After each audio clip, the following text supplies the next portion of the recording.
top teams in Europe. I don't know, Barcelona or somebody, for the fans to see at the City. Retired well into your 40s.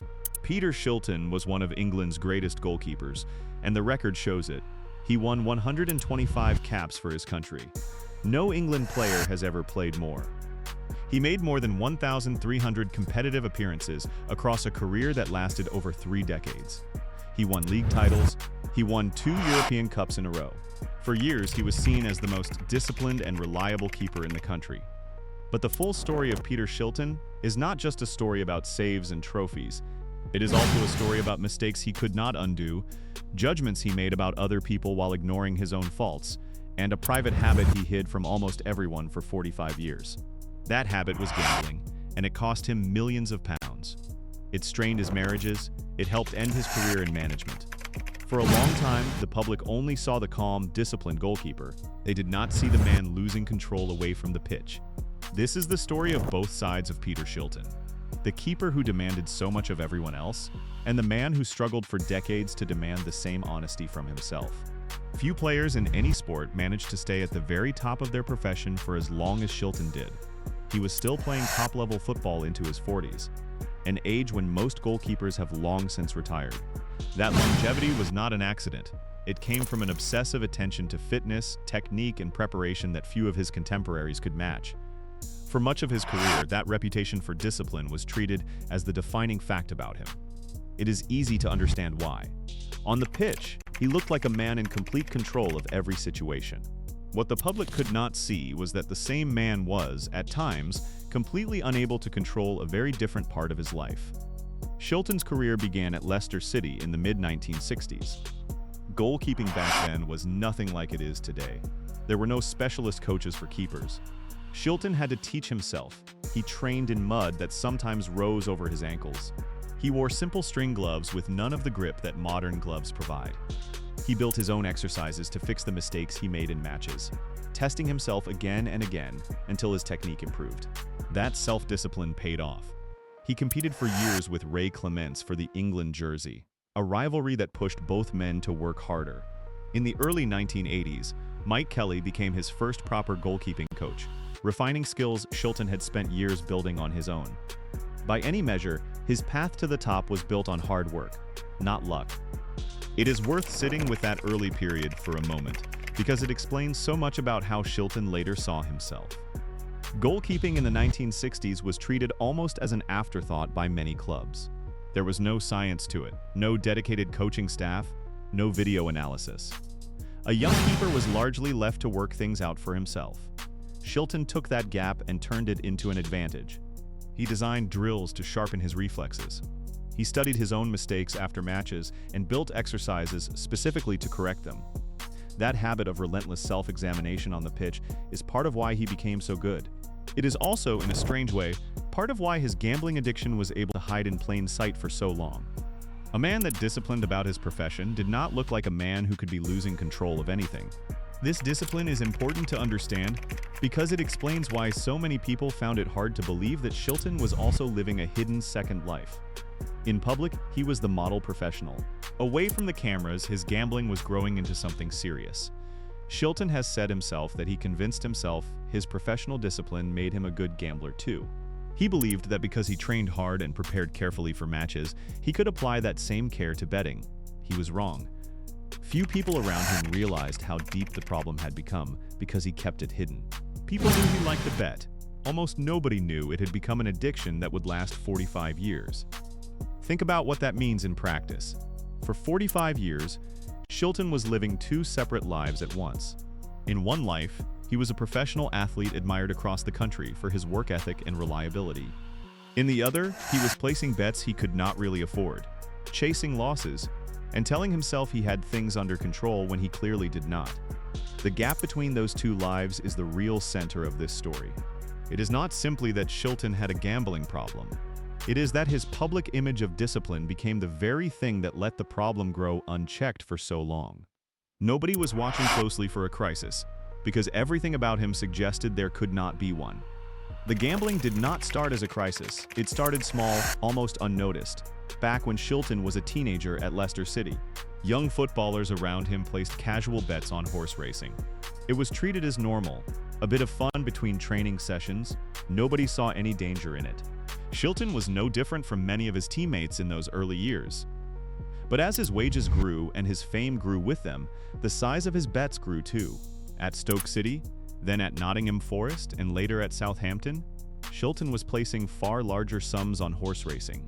He also built complicated football accumulator bets, sometimes covering as many as 10 matches in a single wager. He believed his analytical mind, the same mind that read the game so well from his goal, could help him beat the odds in gambling too. That belief cost him. Over time, the losses reached into the millions. Some people around Shilton had a sense that something was not right. Gary Lineker, who played alongside him for England, knew that Shilton had a strong interest in horse racing. But even Lineker did not know the true scale of what was happening. Shilton's secrecy was thorough. He kept his troubles locked away from almost everyone, even those closest to him in the England setup. This is worth pausing on because it is easy to imagine gambling among footballers as harmless fun, a bit of banter about the horses on a Saturday afternoon. For most people in that dressing room, it probably was exactly that. For Shilton, something different was happening underneath the surface. The same competitive instinct that made him such a fierce goalkeeper was being pointed at betting slips instead of crosses and shots. He wanted to win at everything, including gambling, and he could not see, or would not admit, that betting does not reward discipline the way football does. The odds do not care how hard you train. While all of this was happening in private, Shilton's football career was reaching its peak at Nottingham Forest. Under the management of Brian Clough, Shilton won the First Division title and then back-to-back European Cups. These were remarkable achievements for a club of Forest's size, and Shilton's goalkeeping was central to that success. The success brought money, and money made it easier to hide the gambling. The more professional and disciplined Shilton looked in public, the easier it became for him to convince himself, and everyone else, that nothing was wrong. His football reputation acted like a shield. Nobody suspects the hardest working man in the dressing room of hiding a serious problem. That is exactly what made the secrecy possible for so long. There is something almost tragic in how well this worked. Success at Nottingham Forest gave Shilton money, and money let him keep betting without an obvious external sign of trouble. Success gave him status, and status meant nobody around him wanted to believe there was a problem. Every trophy, every clean sheet, every good headline became another layer of cover. The better his football career looked from the outside, the harder it became for anyone, including Shilton himself, to admit that something underneath it was badly broken. It was also during this successful period at Forest that one of the clearest examples of Shilton judging others while ignoring his own position took place. In 1978, Nottingham Forest reached the League Cup final against Liverpool. Shilton was cup-tied, meaning the rules of the competition meant he could not play in the final because he had appeared for a different club earlier in the competition. Instead, Brian Clough gave the gloves to an 18-year-old named Chris Woods. Forest won the trophy after a tense replay at Old Trafford. After the celebrations, the League Cup trophy was reportedly found abandoned on the back seat of the team coach. According to the account, Shilton, who had not even played in the final, confronted Liverpool's captain, Phil Thompson, and told him that as captain he should have made sure the trophy was looked after. Thompson found this criticism arrogant, coming from a man who had not been on the pitch that day. He later said the confrontation motivated him. He took the European Cup to his local pub in Kirkby that same season, in what looked like a pointed response to Shilton's lecture. This small episode reveals something about Shilton's character that appears again and again throughout his story. He was quick to hold other people to a standard, even in moments where his own involvement was limited. It is a pattern that becomes much more serious and much more damaging later in his story. The most famous match of Shilton's career is also the one that shaped his public grievance for decades afterward. In the 1986 World Cup quarter-final against Argentina, played in Mexico City, Diego Maradona scored what became known as the Hand of God goal. It is one of the most replayed moments in football history, and it sits at the very center of how Shilton has talked about his career ever since. The sequence began when England midfielder Steve Hodge lost his footing and sliced a clearance back toward his own goal. The ball looped up into the air, heading toward the penalty area. Shilton came off his line to challenge for it. Because he had to change his position and his jump quickly, he could not generate the forward momentum he needed. Referee Ali Ben Nasser allowed the goal to stand. His assistant, Bogdan Doshev, did not signal for a handball. Neither official was in the right position to see the contact clearly, and in an era with no video replay available to officials, the goal simply counted. There was no review, no second look, no way to overturn what had happened. The scoreboard read 1-0 to Argentina, and it stayed that way. Shilton has described the sinking feeling in his stomach as he watched the officials jog back toward the center circle, the goal already given. He has said publicly that he still does not feel good about what happened that day, and that he has never forgiven Maradona for the handball or for never offering an apology. Nobody disputes that the goal was illegal. Maradona clearly used his hand, and the officials clearly missed it. That part of the story is not in question. What is worth examining is how Shilton has talked about that day for decades since, and what he leaves out when he does. It is also worth understanding why the moment hit Shilton so hard personally. A goalkeeper's entire job is built around control. He reads the flight of the ball, judges his position, and commits to a decision in a split second. When that decision is beaten fairly by better skill or better luck, a keeper can accept it as part of the game. Being beaten by an act that broke the rules, and then watching the officials fail to catch it, took away Shilton's sense of fairness in a way that a normal goal never could have. That is a real and understandable source of frustration. It does not, however, excuse everything that came after in how he chose to tell the story. England's players did not exactly play with restraint that afternoon either. Centre-back Terry Fenwick struck Maradona with his elbow on 3 separate occasions during the match. Once before the disputed goal and twice afterward, and only received a yellow card for a dangerous tackle. Peter Beardsley knocked him to the ground. Steve Hodge tripped him as well. England's approach to marking the best player in the world that day was physical, and at times it crossed the line. None of this is a secret. It is all there in the match itself, visible to anyone who watches the full 90 minutes rather than just the handball replay. England set out that day to stop Maradona physically, because everyone understood he was the one player capable of winning the match by himself. That plan involved real risk of injury to an opponent, and it went unpunished by the officials in a way that mirrors, in its own smaller manner, the missed decision on the hand of God itself. 2 failures of officiating happened in the same match. Shilton has spent decades discussing only one of them. After the hand of God goal went in, England's players appeared to lose their composure. Justice had collapsed, and Shilton's account of that day, focused almost entirely on Maradona's cheating, rarely mentions how his own side's rough tactics contributed to the collapse in discipline that followed the first goal. It says something about Shilton that a grievance from one afternoon in 1986 stayed with him for the rest of his public life, while the conduct of his own teammates on the same pitch received far less attention from him. He wanted accountability from Maradona. He gave much less scrutiny to his own team or to himself. This pattern, holding others to an exacting standard while asking much less of himself, becomes one of the clearest threads running through the rest of Shilton's story. It shows up again in small ways and large ones, on the pitch and off it, for years to come. A year later, Shilton made an error of his own that drew far less sympathy from him, when a fellow English goalkeeper made almost the same mistake years afterward. In September 1987, England played a friendly against West Germany in Dusseldorf. West German winger Pierre Litbarski swung in a corner kick. Shilton misjudged the flight of the ball completely. It sailed over him and dropped into the far corner of the net without anyone touching it. The error contributed to a 3-1 defeat. 15 years later, in 2002, David Seaman made an almost identical mistake. Playing for England against Macedonia, Seaman was beaten directly from a corner kick in very similar fashion. Shilton, rather than showing understanding for an error he himself had made at a similar stage of his career, publicly called for Seaman to retire. Goalkeeping is a position where a single mistake can define a match, sometimes even a career, in the public imagination. Anyone who has played in goal for long enough will eventually misjudge a cross or a corner. It happens to the best, and it happened to Shilton in Dusseldorf just as it happened to Seaman 15 years later. The two situations were strikingly alike. Yet Shilton's public response to his own error, over time, softened into something closer to an unfortunate moment in an otherwise brilliant career. His response to Seaman's near-identical mistake was to suggest the man should walk away from the game entirely. The contrast is hard to ignore. Shilton wanted patience and context for his own mistakes. He offered far less of either to another England goalkeeper who made a strikingly similar error. It is one of the clearest examples in his career of judging others by a standard he did not always apply to himself.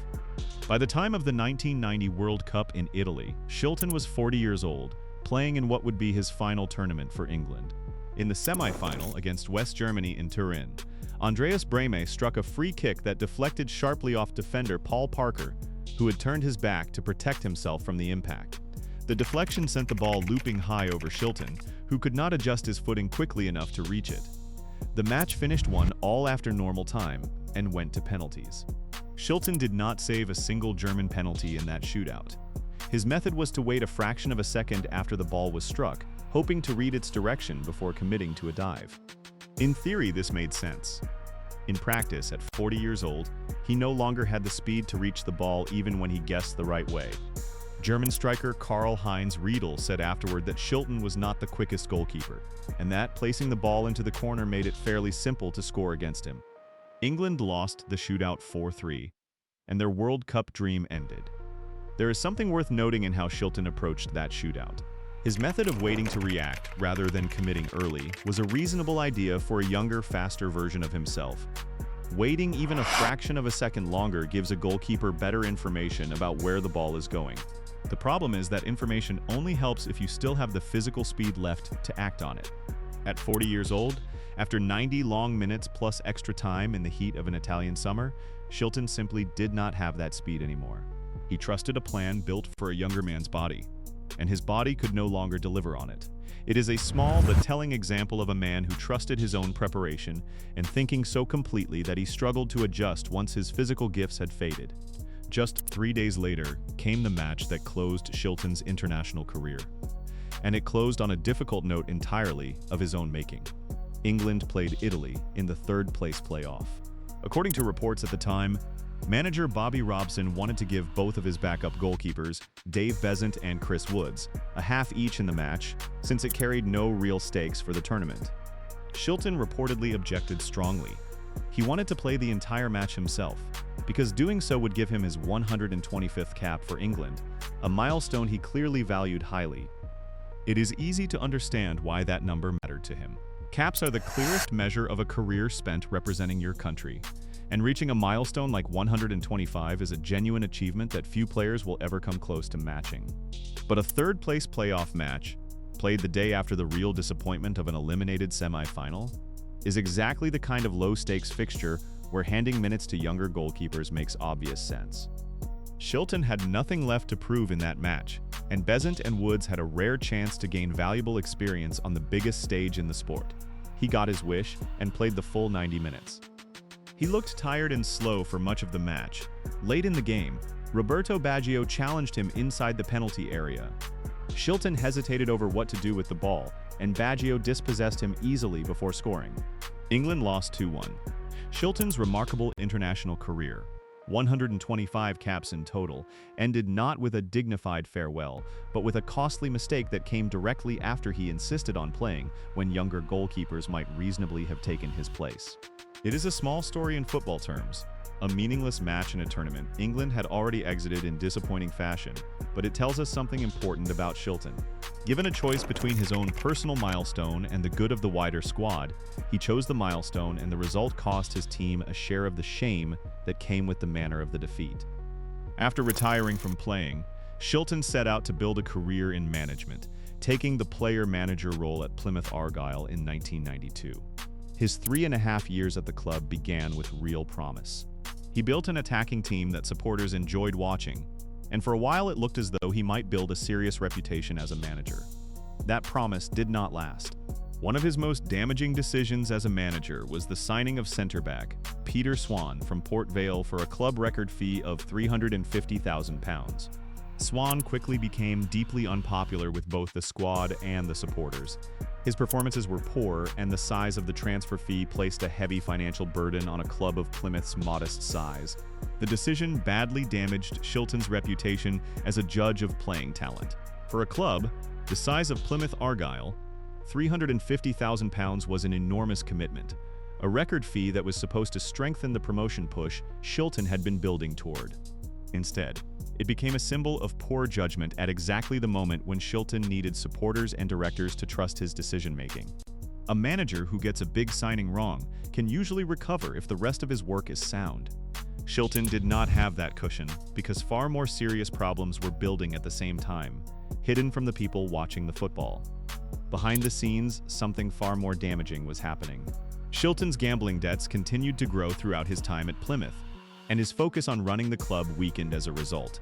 According to reports, he began borrowing money from people within the club itself, including his own assistant manager and the tea lady at Home Park. This is a striking detail. A manager reduced to borrowing from the tea lady at his own club is a manager whose authority has been badly undermined. It is difficult to lead a football club while quietly asking staff for money to cover personal debts. Think about the position this put people in. An assistant manager is meant to support the manager's decisions in front of the players and carry out his instructions without question. A tea lady at a football club is simply there to do her job and support the day-to-day running of the place. Neither role involves being asked to lend money to the man in charge, because his gambling has spiraled beyond his control. When that line gets crossed, the ordinary structure of authority inside a football club starts to break down. Players and staff talk. Word travels fast in a dressing room. It becomes very hard to demand discipline and professionalism from a squad when the manager himself is visibly struggling to manage his own finances. Shilton was sacked from Plymouth in 1995. He has said, in his own words, that the reason his managerial career ended had nothing to do with his ability to manage. That is something he says he still finds hard to accept. He has also said that he always believed he could become a top manager, and that he blew that chance. Taken together, these admissions point to something important. His managerial failure was not simply bad luck or a difficult job. His own choices, driven by a hidden addiction, played a direct part in ending a career he had hoped would define his life after football. There is an important distinction worth making here. Having a gambling addiction is not by itself a character flaw or a moral failure. It is a recognized and serious problem that can affect anyone, regardless of how disciplined or successful they are in other parts of their life. What makes Shilton's Plymouth story a source of fair criticism is not the addiction itself, but the decades of secrecy that surrounded it, and the way that secrecy eventually reached into the running of a football club and damaged the people around him. Hiding a problem for so long meant nobody could step in to help before real damage was done, both to Shilton and to Plymouth Argyle. Retirement from playing had already made his gambling worse before Plymouth ended. Without the daily structure of training, and without the adrenaline of playing in front of large crowds, Shilton searched for excitement elsewhere. He found it in online gambling. Sitting alone at a computer, he could place bets late into the night and through the early hours of the morning, hidden from the people around him. The losses from this period ran into millions of pounds, and the strain on his personal relationships was severe. Online gambling removed almost every obstacle that had previously limited how much damage the addiction could do. There was no need to visit a betting shop where somebody might recognize a famous former footballer and mention it to a friend. There was no closing time. A bet could be placed at any hour from any room in the house with nobody else aware it was happening. For a man who had already spent decades hiding this part of his life, the arrival of online betting platforms made secrecy easier than ever, at precisely the point in his life when he had the least structure left to keep the habit in check. During his time managing Derby County before Plymouth, his manager there, Arthur Cox, grew concerned enough about Shilton's erratic behavior and rumored financial troubles that he secretly contacted Shilton's longtime agent John Holmes, simply to ask whether Shilton was safe. That is a telling detail. People who worked closely with Shilton could sense that something serious was wrong, even without knowing the full picture. Yet because Shilton kept the truth hidden so completely, nobody was able to step in and help him properly. As he has said himself, no one helped him because he kept the problem secret. This is perhaps the saddest part of the whole story. People around Shilton were not blind or indifferent. Arthur Cox cared enough to make a private phone call out of genuine concern. Gary Lineker knew enough to notice a pattern. But knowing someone likes a bet is very different from knowing that bet has become an addiction, eating away at their finances and their family life. Shilton built such a convincing wall of normality around himself that even people who cared about him, and who had some inkling that something was off, could not see how serious it had become. A man famous for commanding his goal area with total authority could not bring himself to ask for help with the one part of his life he could not control. It would be easy to see Shilton's story as one long slide into ruin, but that is not where it ends.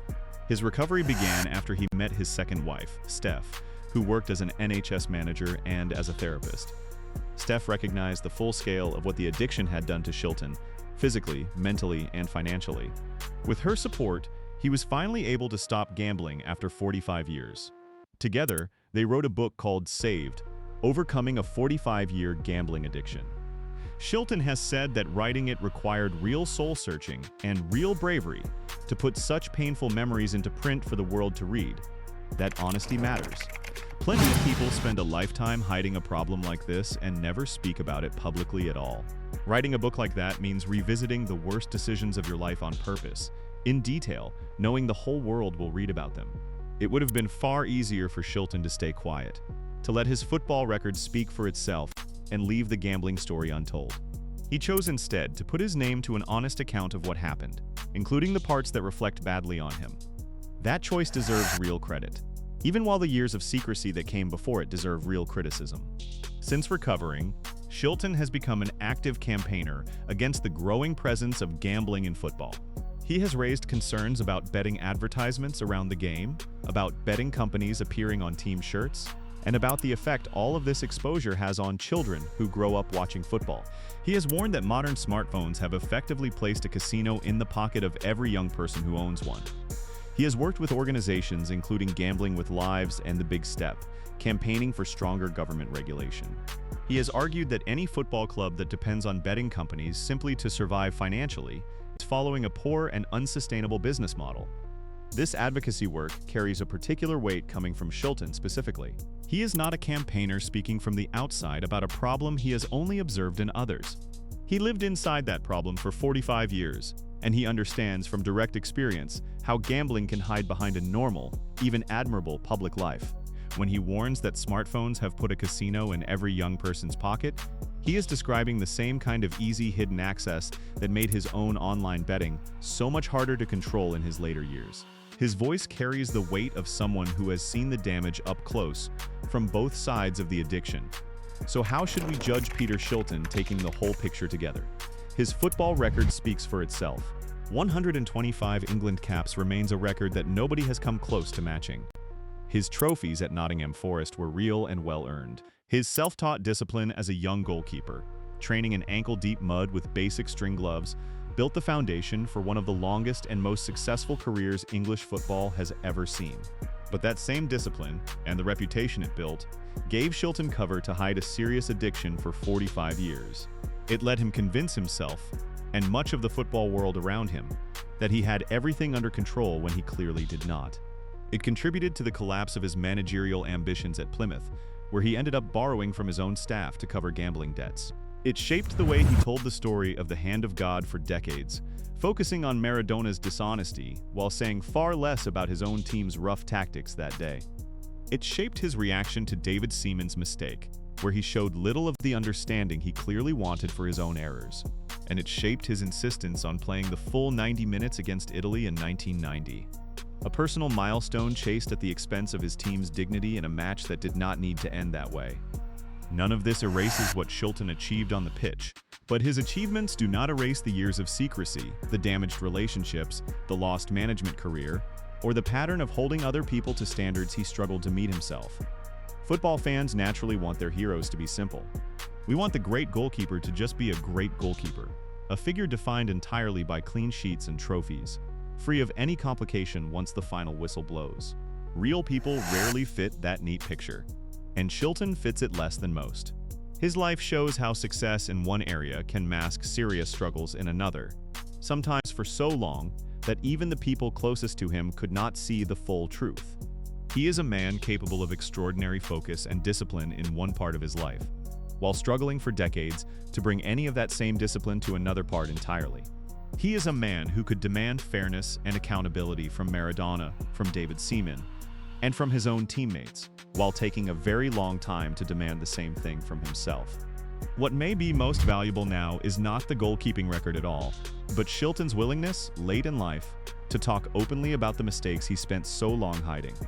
Addiction is not a moral failing, and Shilton's 45 years of secrecy caused real harm to himself and to the people closest to him. By speaking about it honestly now, in his book and in his campaigning work, he has turned a private catastrophe into a public warning that might help someone else avoid the same fate.